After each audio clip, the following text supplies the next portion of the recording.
High and again welcome back to my blog. আমি আবারও চলে এলাম আজকে নতুন একটা ব্লগ নিয়ে। আশা করছি সকলে ভীষণ ভালো আছো আর আমিও ভালো আছি। তো আজকের ভিডিওটা হলো আমাদের পাড়ার শীতলা পুজোর ভিডিও। তো তোমরা অনেকেই জানো এই শনিবারে আমাদের পাড়ার শীতলা পুজো হয়েছে, তার কিছু ছবি আমি আপলোড করেছিলাম। তো সেদিনেরই সারাদিনের একটা ভিডিও আমি তোমাদের সঙ্গে শেয়ার করছি। আশা করছি ভিডিওটা তোমাদের ভালো লাগবে। আজকে সকালে ঘুম থেকে উঠে একেবারেই টাইম পাইনি সকাল থেকে কোনো পুজোর ক্যাপচার করার। তো এখন স্নান দান করে আমি গেলাম একটা কাকিমুনির বাড়িতে আমার পাঞ্জাবিটাকে একটু খাপানোর জন্য। তুমি প্রচ্ছদে রং দেবে, চলো এখন বাড়িতে গিয়ে পুজোর জন্য রেডি হওয়া যাক। আর এই তো আমরা কিন্তু একদম রেডি। পূজা দিকে দেখো কি মিষ্টি লাগছিল দেখতে। তো আমরা তারপর চলে গেলাম মণ্ডপে। আর আজকে সকালে বৃষ্টিতে ভিজে আমরা অনেক ফুল কুড়িয়েছি, প্রায় এক গামলার মতো। এরপর মন্দিরে এসে একে একে সবাই মালা গাঁথা, বেলপাতা বাছা এইসব কাজগুলো শুরু করে দিচ্ছি। এখানে চলছে যজ্ঞের জন্য 28টা নিখুঁত বেলপাতা খোঁজার পালা। এই কাজটা ভীষণ পরিশ্রমের একটা কাজ, মানে এই সময় না বেলপাতা তো প্রচণ্ড, মানে বসন্তকালে ঝরে পড়ে যায়। ফ্রেশ পাতা পাওয়া ভীষণ চাপের। আর এখানে দেখো আমাদের পূজাদি এখানে মালা গাঁথতে বসে পড়েছে। এরপর দেখলাম মা কাকি সবাই এখানে সিঁদুর খেলতে ব্যস্ত, মানে এই কাকি সকাল থেকে আজকে কুলোর সাথে বের হয়নি, তো এখন উনি বেরোবে, সেই জন্য মা সিঁদুর পরিয়ে দিচ্ছে। আর আমি বললাম কাকি একটু ক্যামেরার সামনে আসো, তাই কাকি এরকম লজ্জা লজ্জায় ক্যামেরার সামনে এসছে। এই দেখো এরপর একে একে সবাই সিঁদুর খেলছে। গল্পে ছড়িয়ে দেবে। আমি মোবাইলে দেখি মানুষ কত সুন্দর করে ঠাকুরের নৈবেদ্য সাজায়, কিন্তু আমরা এত সুন্দর করে পারি না, তবে যতটুকু পেরেছি সেভাবেই সাজিয়েছি। আর পূজাদিকে বললাম তুই ফলগুলো বানা। প্রতি বছর এই পূজার জোগাড়গুলো আমরাই করি। আর মা কাকিমণিরা সবাই তো কুলো নিয়ে বের হয়। যারা কুলো নিয়ে বের হয় তারা কিন্তু এসে আর পুজোর জোগাড় করতে পারে না। তারা একেবারে স্নান করেই বাড়িতে ঢুকবে না, মন্দিরে ওই পুজো টুজো করে তারপরেই বাড়িতে ঢুকবে। আর এই দেখো আমাদের নতুন বউ এখন কুলো নেবে, ওকে সবকিছু দেখিয়ে দিচ্ছে। আমাদের কুলো নিয়ে ঘোরাও কমপ্লিট। এখন আমরা যাব ঠাকুর আনতে। আর পিছনে সবাই আছে, আর সামনে আমি, পূজা দিয়ে আর রূপসা তিনজন মিলে যাচ্ছি। আমাদের রূপসা রানীও কিন্তু ভালোই ক্যামেরা ধরতে শিখে গেছে এখন। আর এখানে এসে তো আমরা মায়ের মুখ দেখে একদম অবাক, এত সুন্দর লাগছিল আমাদের মাকে দেখতে।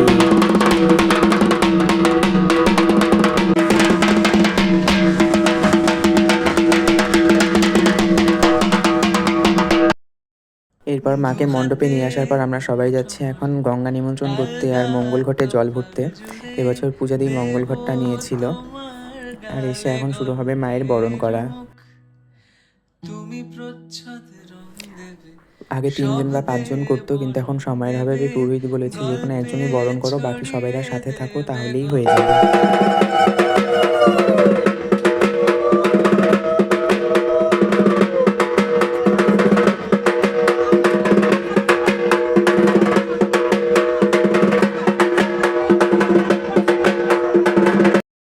মাকে বরণ করে মাকে মায়ের আসনে বসিয়ে দিলাম। এরপর শুরু হয়ে গেল পূজা।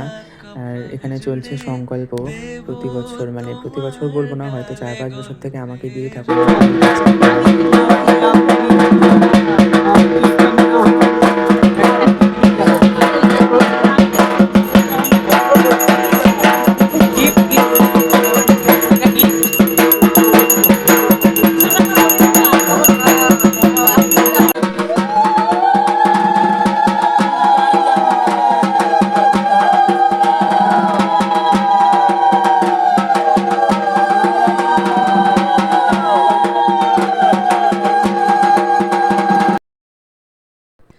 পুজো কিন্তু অলরেডি মানে শুরু হয়ে গেছে, আর অনেকটা হয়েও গেছে, আর বাইরে সবাই অপেক্ষা করছিল।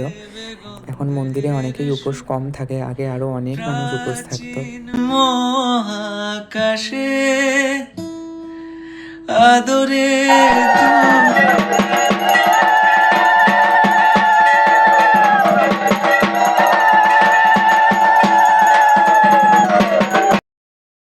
এই পুজোটা আমাদের গ্রামের মানুষের কাছে একটা ইমোশন, যে যাদের বিয়ে হয়ে গেছে তারা যেখানেই থাকুক না কেন এই পুজোতে সবাই আসে।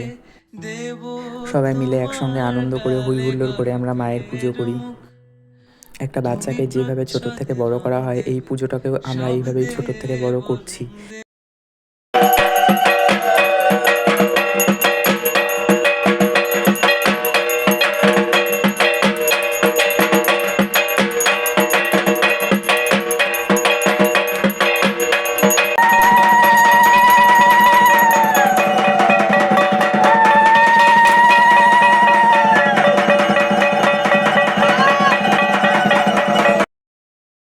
এই তো মায়ের এখানে আরতি করাও শেষ, এবার শুরু হবে যজ্ঞ।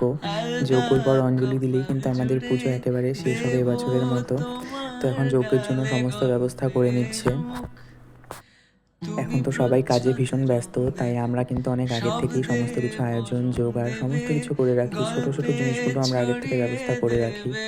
কাজের থেকে বাড়িতে ফিরে তারপর ঠাকুরের বাজার করা, ঠাকুর দেখতে যাওয়া, ঠাকুর বায়না করা সমস্ত কিছু আমরা সবাই মিলেই করি। আর ধন্যবাদ জানাবো আমাদের পাড়ার সমস্ত মা কাকিমাদের, ওরা যদি সহযোগিতা না করতে হয়তো পুজোটাকে এত সুন্দর করে আমরা করতেই পারতাম না।